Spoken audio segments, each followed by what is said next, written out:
midi, bonsoir. Tout dépend d'où vous vous trouvez dans le monde. Je suis la directrice exécutive de Anatrust. Je vous souhaite la bienvenue à ce webinaire que je vais, comme on dit aux États-Unis, faciliter pour parler des questions de gestion des sœurs âgées. Je vais donc maintenant donner la parole à sœur Shivonne qui va mener la prière d'ouverture. En s'adressant au dicaster pour les laïcs, la famille et la vie, durant l'année jubilaire, le pape Léon XIV a dit: Vous, les personnes âgées, sont un don, une bénédiction à accueillir, et l'allongement de la vie est une chose positive. C'est même l'un des signes d'espérance de notre époque, partout dans le monde. Alors que nous accompagnons nos personnes et nos sœurs âgées, que notre service met en relief les paroles du prophète: Agissez avec justesse et tendresse. Nous sommes euh, ravis d'avoir parmi nous la fondation de ces hommes qui sont des hommes d'action, des actions dans le domaine des soins des personnes âgées et particulièrement avec plusieurs instituts religieux. Ils ont travaillé, ils ont essayé ce qui fonctionne et ce qui ne fonctionne pas. Nous voulons les accueillir pour être à l'écoute de leur expérience pratique et non théorique. Vous êtes les personnes qui gèrent le processus Rosset et ses collègues qui quotidiennement sont dans le processus, sont les gestionnaires des ressources et des soins des personnes âgées.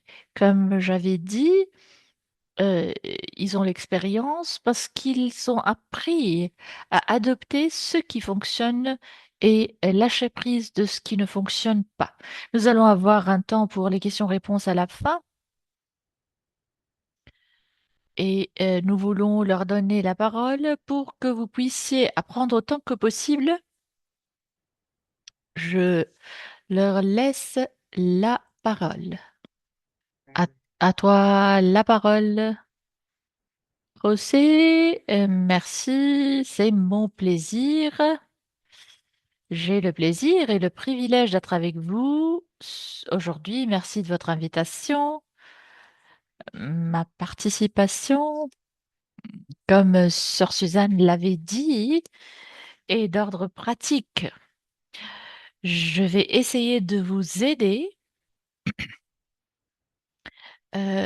puisque je suis dans les soins des personnes âgées ici en Espagne et nos méthodes et nos manières de faire étaient bien adoptées par les congrégations et les instituts. Avant de commencer cette réflexion, je voudrais partager avec vous une présentation qui va nous donner certaines orientations pour suivre.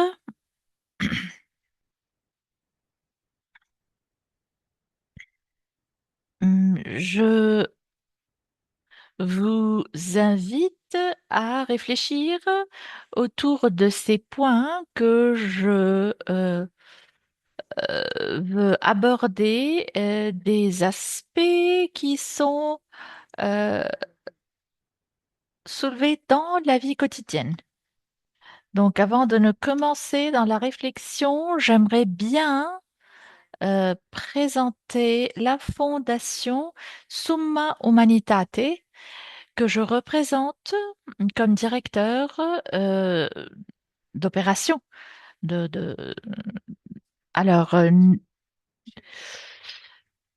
donc, la fondation Summa Humanitate accompagne les congrégations depuis 20 ans dans la gestion du soin et de la pérennité des œuvres religieuses en Italie, en Espagne, mais aussi en aidant d'autres pays en Amérique latine et en Amérique. Nous travaillons particulièrement dans le domaine religieux et particulièrement dans les domaines les plus délicats comme les soins des personnes âgées, dans la gestion des maisons de retraite et aussi les maisons des prêtres, les maisons de retraite aussi pour les prêtres. Nous avons donc travaillé sur la pérennité de la vie religieuse et depuis une perspective profondément humaine, et comme le pape avait dit durant son dernier voyage en Espagne, c'est humain, mais c'est aussi très chrétien. Notre travail euh, s'appuie sur une conviction très simple, et je pense que toutes les personnes présentes aujourd'hui dans ce webinaire sont d'accord à dire que les soins ne peuvent pas être réduits aux soins technologiques, mais doivent inclure les soins pour respecter la dignité, protéger le charisme, accompagner les personnes et aider chaque institue et ses membres âgés à vieillir avec sérénité. Dans le contexte que nous avons, particulièrement en Europe, le contexte de vieillissement dans la vie religieuse, cette fondation cherche à offrir des outils pratiques pour aider les congrégations à planifier, à discerner et à rendre beaucoup plus professionnelle leur résidence, plus soutenable dans l'accompagnement. C'est pourquoi euh, il ne s'agit pas seulement d'aborder cette thématique d'un point de vue théorique, mais plutôt de l'expérience d'accompagner les personnes âgées qui sont en train de vivre la même réalité. Et à cause de ceci, j'aimerais qu'on réfléchisse ensemble sur euh, la responsabilité évangélique dans la vie religieuse, donc les soins pour les religieux âgés et la planification responsable pour le futur de nos communautés. Sans doute, comme j'étais en train de dire, avant que nous entrons dans ceci, nous sommes en train de vivre un moment historique. Beaucoup de congrégations sont en train de faire l'expérience du vieillissement plutôt dans le continent de l'Europe et plutôt une augmentation de vocation dans les autres continents, dans certaines parties, euh, dans certains lieux, particulièrement en Europe, l'augmentation des frais des soins. Je suis euh, pas en train de dire, de partager quelque chose de nouveau. En travaillant dans la réalité, j'identifie deux risques communs. Donc, l'un des risques est l'improvisation. Le deuxième risque est la paralysie. Je comprends. Nous comprenons que aucun des deux risques n'est évangélique, mais nous partageons tout ceci avec nos compagnons dans les congrégations. Donc, nous faisons l'expérience de l'improvisation et de la paralysie. La vie religieuse a toujours été capable de discerner les signes du temps. L'histoire de l'Église nous apprend ceci, et l'un des signes de l'époque est le besoin de planifier avec sagesse et avec une vision à long terme. Nous avons besoin de faire ceci sans crainte, sans peur, sans anxiété, mais avec du courage, de l'audace et de l'espérance. La vie consacrée, euh, La vie consacrée, tout comme le vieillissement dans la vie consacrée, euh, sont en jeu.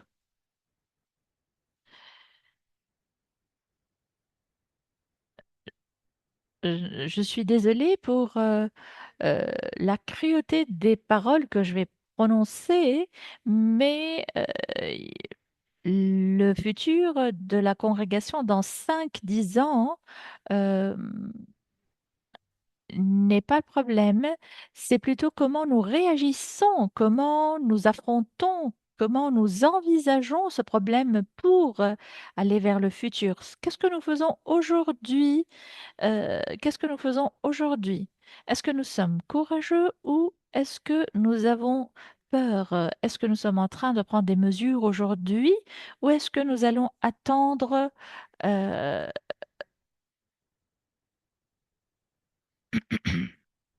Je vais conclure avec une parole du pape François. Il dit, le travail sans planification devient improvisation et la improvisation qui n'est pas soutenue va générer de la frustration et de la panique. Donc,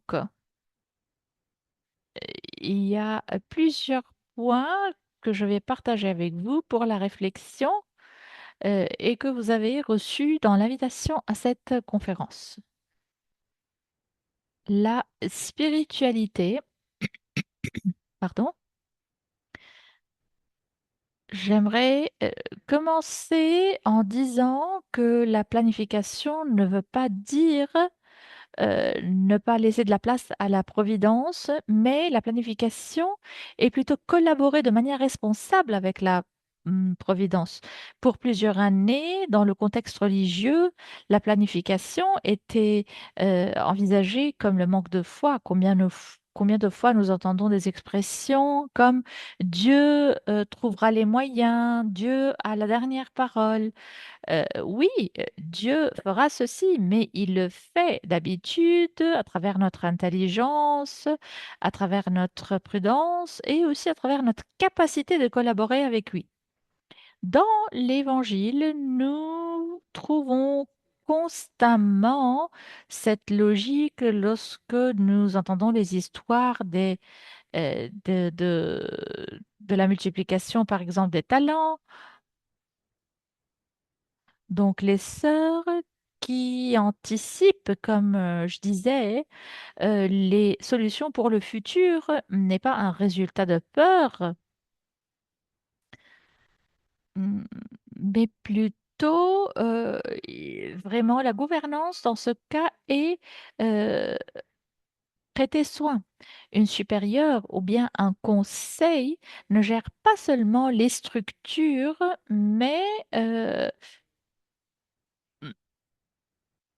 prête des soins à la vie présente et future en anticipant les besoins médicaux, en anticipant les vulnérabilités, les fragilités et aussi la pérennité financière et tout en anticipant aussi l'accompagnement spirituel. Beaucoup d'instituts religieux commencent à faire des pas pour être accompagnés spirituellement aussi par des laïcs et leur communauté est actuellement animée par des laïcs. Lorsque la congrégation ne planifie pas, nous voyons que dans le futur, les décisions sont prises en état de crise pour répondre aux urgences et les urgences, souvent et malheureusement, consument la paix dans la communauté. Donc, pour aider dans cette planification et dans ce soin, il est important de regarder, d'observer les choses et de les aborder. Mm. L'une des approches que nous pouvons adopter est de changer de point de vue. Par exemple, donc nous pouvons continuer à hum, nous pouvons continuer à fêter les personnes qui sont ici parmi nous, mais nous devons aussi penser au futur de ces personnes qui vieillissent.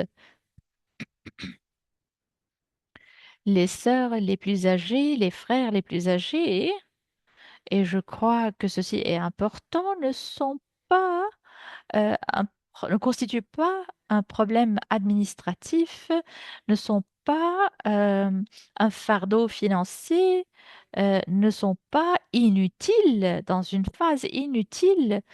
Euh, les frères et les sœurs âgés sont le trésor de chaque congrégation. Et je dirais qu'au cœur de chaque congrégation habitent ces personnes âgées. Hmm. Donc, il faut prier avec eux et se reposer également avec eux. Euh, Dans la vie pastorale, parfois, on reporte les moments communautaires, les moments de prière avec ces personnes âgées. Mais c'est la prière justement de ces personnes âgées qui soutiennent la vie de l'apostolat. N'oublions jamais qu'avec elles, l'histoire et l'expérience et les décisions qui ont été prises dans l'histoire des congrégations, euh, les décisions qui nous ont permis d'arriver où nous en sommes aujourd'hui.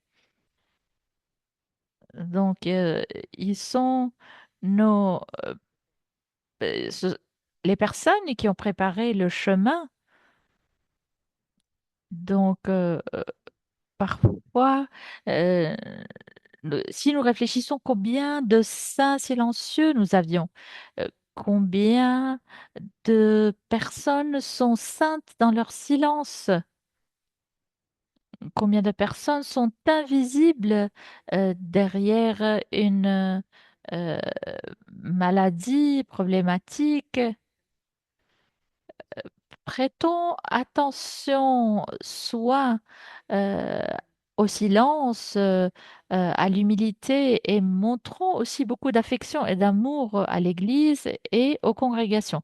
Je ne sais pas ce que vous ressentez, mais je les regarde, lorsque je regarde ces personnes qui souffrent dans les yeux, je vois que derrière ce regard, il y a vraiment leur soutien spirituel euh, à la communauté et ces personnes constituent le vrai cœur de la vie consacrée.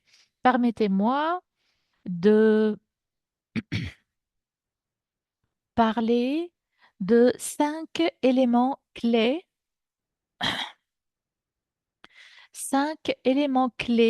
pour planifier les soins dans nos congrégations. Une planification qui est fondée sur les compétences et qui est vraiment pour nos personnes âgées. D'un côté, j'aimerais parler hmm, d'une chose qui peut vous surprendre, mais je dirais la démographie et la projection.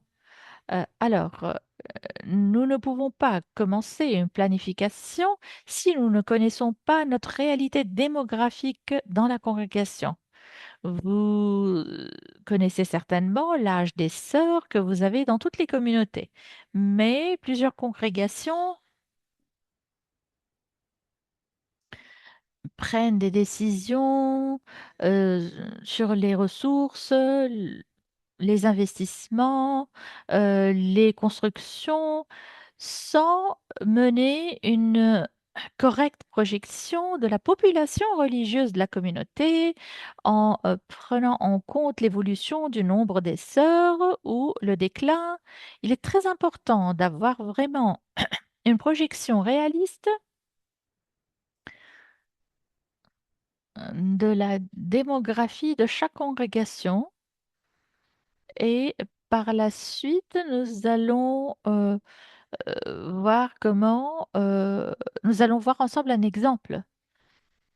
La première planification commence lorsque nous prenons le temps de voir la réalité avec sérénité et non avec anxiété et peur et angoisse. Le discernement sans donner est vraiment incorrect. Et ici, je passe au deuxième point. Nous passons au modèle de soins et de lieux. Donc, les lieux pour ces soins, les lieux doivent être également planifiés et doivent être soutenables. Le modèle de, de l'aide, de l'assistance et le lieu de service. C'est le deuxième point dans ma liste. Lorsque nous faisons cette analyse de la situation de notre congrégation, une analyse approfondie, plusieurs questions sont soulevées. Il n'est pas suffisant de se poser la question sur les besoins de nos membres, mais aussi sur les lieux et les endroits. Comment et où? Donc, ce n'est pas seulement ce que les sœurs désirent idéalement pour le futur de la congrégation, mais c'est aussi ce que la congrégation peut mettre en place pour garantir le futur et la qualité à long terme. Donc, afin que, parce que le manque de planification du lieu de soins peut détruire un bon projet. Et je crois, à la lumière des réalités, il y a des modèles qui sont présentés. Je suis sûre que vous vous êtes interrogé peut-être dans votre congrégation si l'un de ces modèles est applicable. Il y a une décision de la congrégation qui est en relation avec l'âge des membres euh, et la communauté. Je dirais que euh, la majorité était vers le prendre soin des frères et des sœurs de la communauté. Il y a des avantages parce qu'il y a une continuité effective qui préserve l'identité et qui garantit la stabilité émotionnelle. Mais nous ne devons jamais oublier les risques, comme l'isolement, le, les sœurs les plus jeunes qui sont souvent débordées, la réalité des soins qui, qui est le résultat d'une décision de prendre soin des personnes âgées. Également, se concentrer, je ne sais pas si vous les appelez de même dans les autres langues, mais on les appelle lieux de soins. Lieux de soins. Donc, ces lieux de soins peuvent apporter de l'efficacité et d'une attention majeure du point de vue médical. Donc, parfois, ces lieux peuvent causer une interruption par rapport à la question identitaire, communautaire. Donc, voilà, de les penser comme le destin final. Et face à ceci, il y a beaucoup, beaucoup de résistance euh, à envoyer les membres dans ces lieux, dans ces communautés. Un troisième modèle va permettre aux résidents de vivre leur dimension et leur identité religieuse complètement. C'est un modèle qui existe en France, aux Pays-Bas, généralement aussi dans les pays anglo-saxons. On s'assure que c'est le cas. Il s'agit souvent d'une situation, d'une solution réaliste et pour donc garantir la dimension spirituelle de la vie des religieux. Il y a également euh, la situation des sœurs et des frères qui ne sont pas soutenus par leurs confrères et consoeurs. Quoi faire dans ce cas? On ne peut pas tout de suite considérer une évaluation médicale. Il faut aussi évaluer La fonctionnalité des lieux, des endroits, est-ce que ces lieux sont accessibles? Est-ce qu'il y a des ascenseurs? Est-ce qu'il y a un hôpital qui est proche, dans les proximités? Est-ce que la sécurité est bonne? Est-ce qu'il y a de des moyens de transport? Est-ce qu'il y a de l'espace extérieur? Je pense qu'il est important euh, de trouver la solution parce que je ne crois pas que chaque congrégation peut répondre à ses besoins. Donc, les mises à jour futures, euh, la maintenance de ces endroits, je crois qu'il est bon d'évaluer. Chaque congrégation est un monde en soi. Et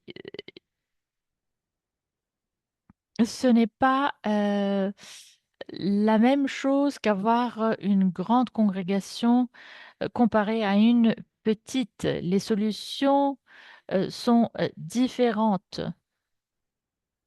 Donc, bien sûr, les solutions qui sont pensées dans une congrégation qui a encore des noviciats est différente des solutions par les instituts religieux qui n'ont plus d'entrée de nouvelles vocations, etc.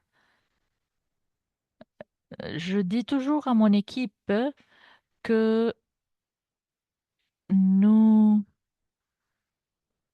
euh, dans le monde des missionnaires, il y a un moment où la vie, donc les personnes deviennent vieilles et voilà, on trouve euh, que les personnes s'enferment hein, parce qu'elles ne sont plus capables de faire quelque chose. Il faut que nous travaillions vraiment hum, à ce que ces personnes ne se sentent pas enfermées, mais continuent à faire partie de la vie actuelle. Un autre point, la pérennité financière. C'est une problématique que nous n'aimerions pas euh, aborder des fois. La question d'argent également, euh, sachant que le traitement des finances est important. La pérennité financière aujourd'hui dans les congrégations religieuses représente l'un des défis les plus importants pour la continuité sociale et il y a certainement le vieillissement des membres, il y a euh, certainement l'augmentation des frais et des coûts. Tout ceci nous pousse à revoir la gestion financière et les modèles.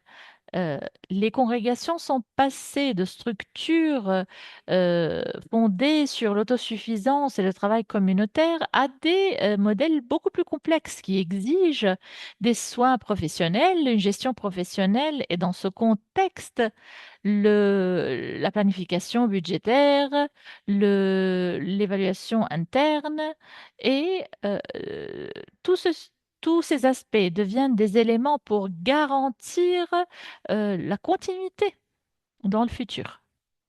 Nous parlons aussi de la continuité financière lorsque nous affirmons que ceci euh, peut se faire avec l'équilibre des ressources financières au sein de la congrégation.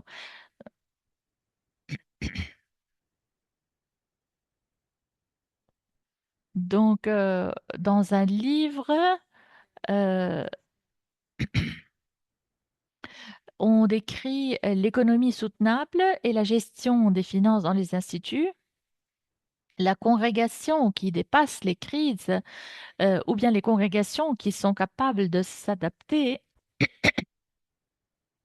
sans euh, perdre l'identité.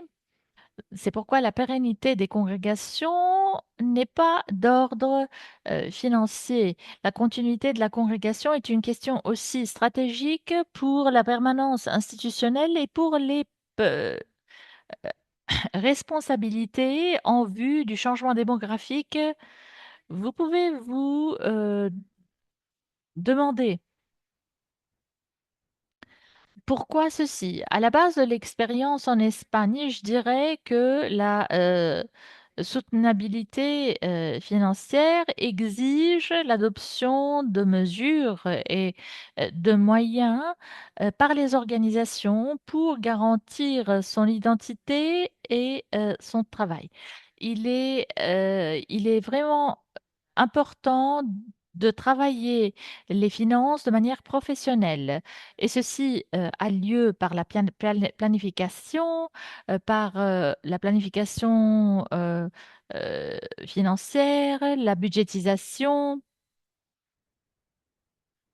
Et les sœurs veulent et doivent être conscientes des risques de la planification, etc. Une partie de l'expérience que nous avons eue, certaines congrégations ont confié tout ceci à une personne. Nous connaissons quelqu'un qui était banquier, qui nous aide maintenant dans la gestion des finances, ou bien nous connaissons un économe que nous allons embaucher pour un apostolat. Je ne suis pas en train de dire que ceci ne fonctionne pas, mais il est clair qu'il y a des risques dans ces choix et parfois on peut échouer. C'est une affaire plus compliquée. C'est pourquoi je dis, vous devez rendre professionnelle la gestion au sein des institutions, parce que les personnes peuvent quitter leur poste. Une personne peut quitter son poste. Il est difficile de faire le suivi. L'institut risque mm, de ne pas répondre à ses engagements. Euh, donc, euh, L'institut est en jeu si l'institut ne respecte pas ses engagements. Beaucoup de congrégations ont fonctionné sur des modèles qui s'appuient sur la confiance.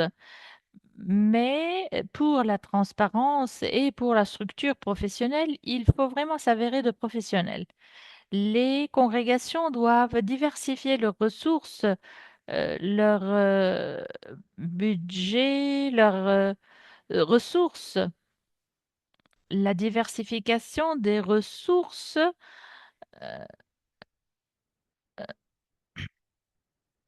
donc certains instituts, malheureusement, dépendent complètement de donations, de subventions. Et dans ce cas, avec euh, le manque de subventions, les écoles peuvent être fermées.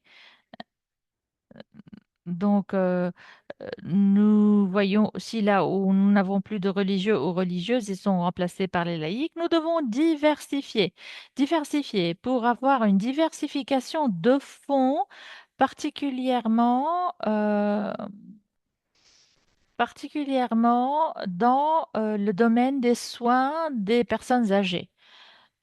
Une autre mesure importante est la réorganisation des biens immobiliers. Les congrégations ont des immobiliers qui ne sont pas utilisés et qui coûtent beaucoup, dont la maintenance coûte beaucoup.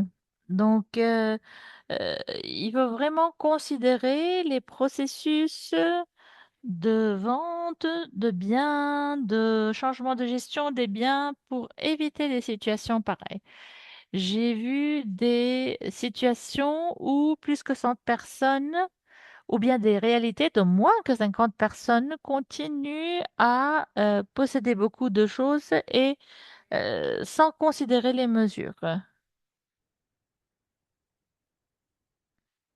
D'autre côté, il est essentiel de promouvoir dans la coopération, de partager des facilités, des centres, des ressources pour réduire le coût de restructuration et de l'organisation des ressources humaines Et dernièrement, pour cette partie, j'aimerais mettre en relief l'intégration des planifications stratégiques à court et à long terme. Comme nous disons en Espagne, nous ne pouvons pas nous trouver dans l'urgence. Nous devons commencer maintenant à planifier ce qui va se passer dans 5 ou 10 ans. Sinon, nous allons être bousculés par l'urgence et nous allons prendre les mauvaises décisions quand il sera le cas. Je vais, euh, je vais synthétiser cette partie pour travailler de manière responsable selon 3 piliers. Tout dépend de la congrégation. S'il y a des congrégations hmm, donc qui ont 30 personnes avec une moyenne d'âge de 82 ans, nous ne pouvons pas envisager le futur dans 10 ans, mais nous pouvons certainement travailler les finances et, par exemple, envisager les coûts d'assurance, etc.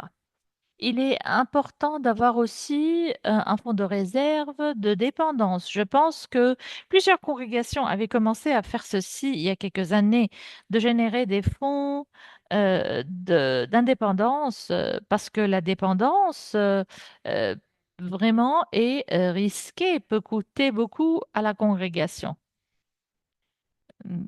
Et on a certainement commis l'erreur de reporter les besoins pour le futur. C'est pourquoi je dis il faut très bien diversifier les entrées, les fonds.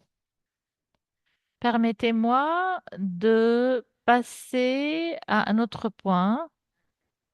Comme j'avais dit, la prise de décision. La planification n'est pas seulement mettre des chiffres, mais aussi structurer.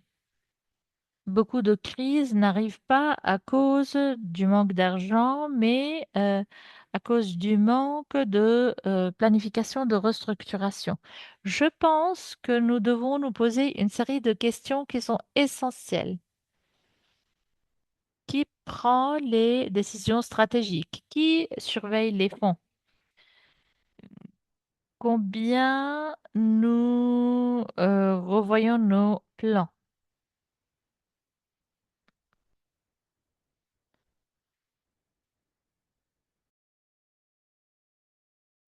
Il est essentiel de nous poser ces questions pour éviter les erreurs.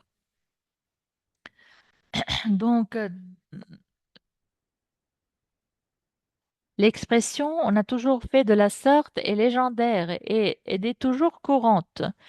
Il y a toujours une tendance pour reporter les décisions sur les structures et ça rend les choses beaucoup plus difficiles. Et il y a toujours une tendance euh, à ne pas accepter la décentralisation quand ceci est la solution voulue. Nous disons, puisque nous ne pouvons plus faire ceci, trouvons quelqu'un pour le faire, pour prendre les tâches les plus importantes. Et ça, c'est une erreur, se trouver devant l'urgence. Les instituts doivent mener des évaluations financières continues et une révision démographique continue.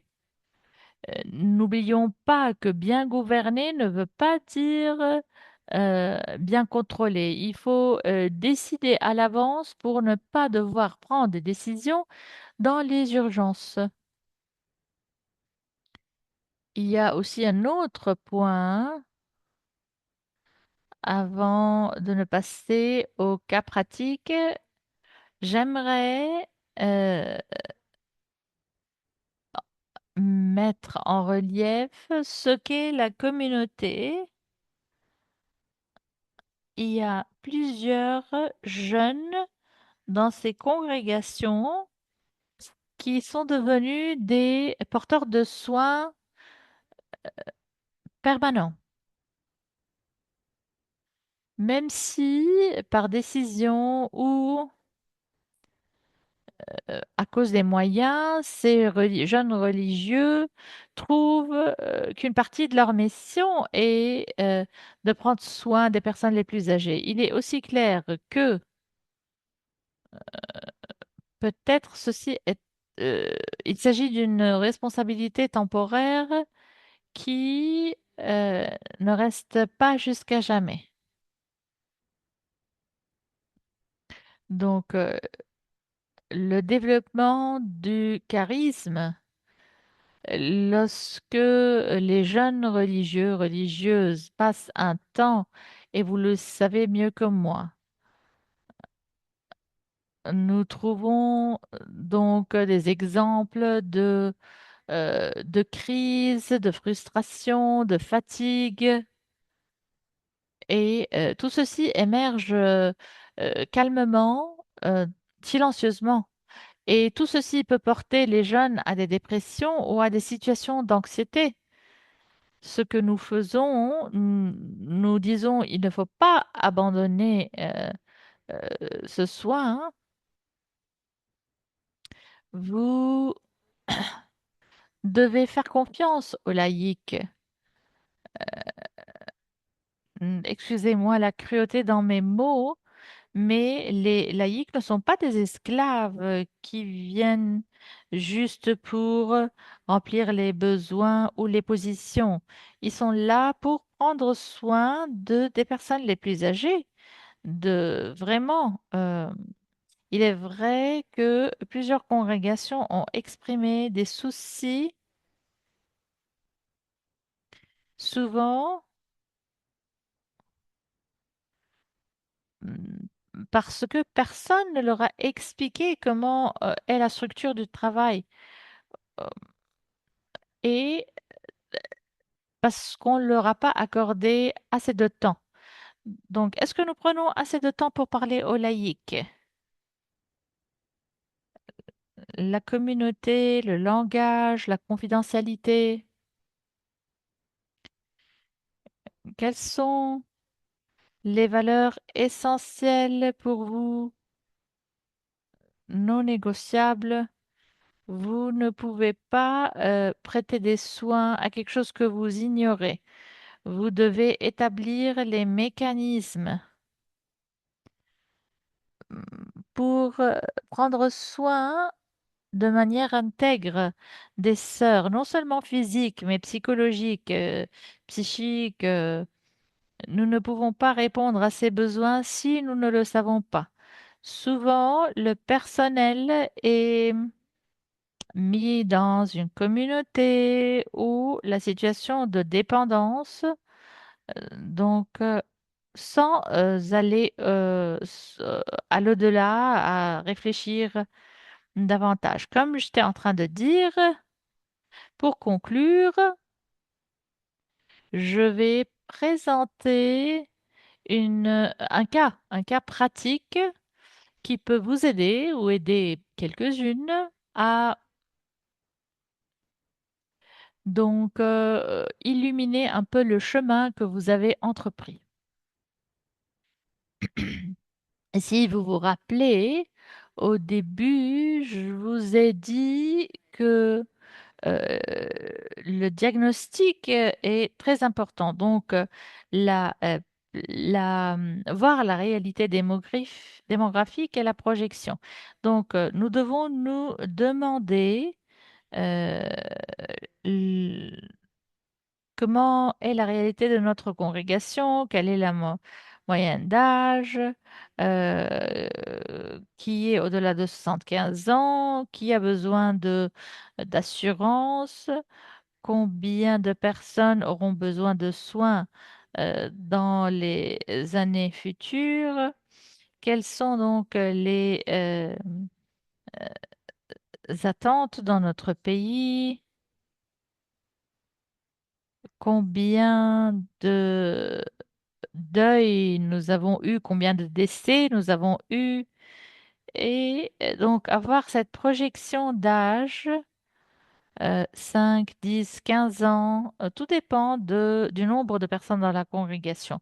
Ceci peut être difficile à envisager. Nous pouvons penser davantage au présent, mais il est nécessaire de penser au futur, euh, faire la photo d'une congrégation. Nous n'allons pas nommer les congrégations, mais parlons des congrégations, par exemple, qui ont presque 65 membres, qui sont distribués dans deux communautés en Italie, de 10 à 12 membres, quatre autres aux États-Unis, Mexique et Pérou. Donc 65 sœurs. Il y a quatre sœurs qui ont moins que 50 ans. Euh, Trois ont donc moins de 65 ans et les autres, donc 58 sœurs, ont plus que 66 ans. Donc les dernières 5 années, il y a eu seulement une novice au Mexique. Et la première question est ce que je vous ai dit. Comment cette congrégation va être dans 5 à 10 ans? Nous ne pouvons pas générer le besoin, une structure et nous pouvons donc répondre aux besoins. Si c'est le modèle que vous avez choisi, bien, bien, vous devez être conscient des conséquences. Mais si le modèle est de mettre les sœurs les plus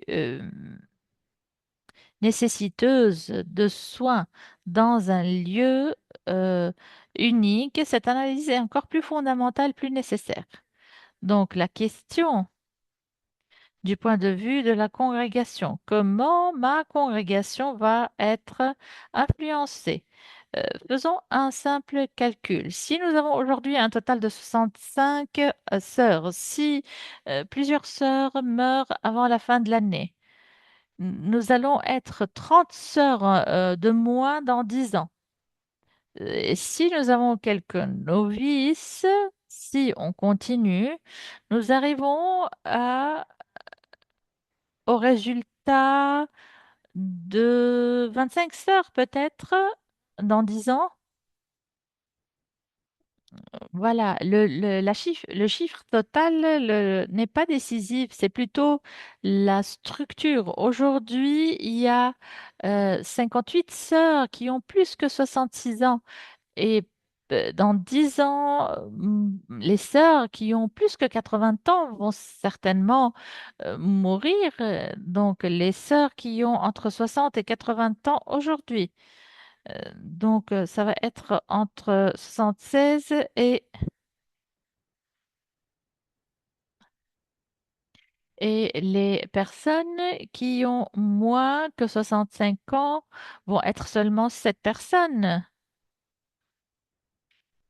Les personnes qui sont vraiment actives ne vont plus être assez jeunes et nous allons nous retrouver devant cette réalité. Qu'est-ce que ceci veut dire? Ceci veut dire que la congrégation va avoir très peu de sœurs pour la gouvernance, l'animation, l'institut, et nous allons avoir des communautés de sœurs très âgées et des sœurs qui ont besoin des soins et qui exigent des soins. Et pour répondre, pour assurer ces soins, nous devons aussi avoir des ressources.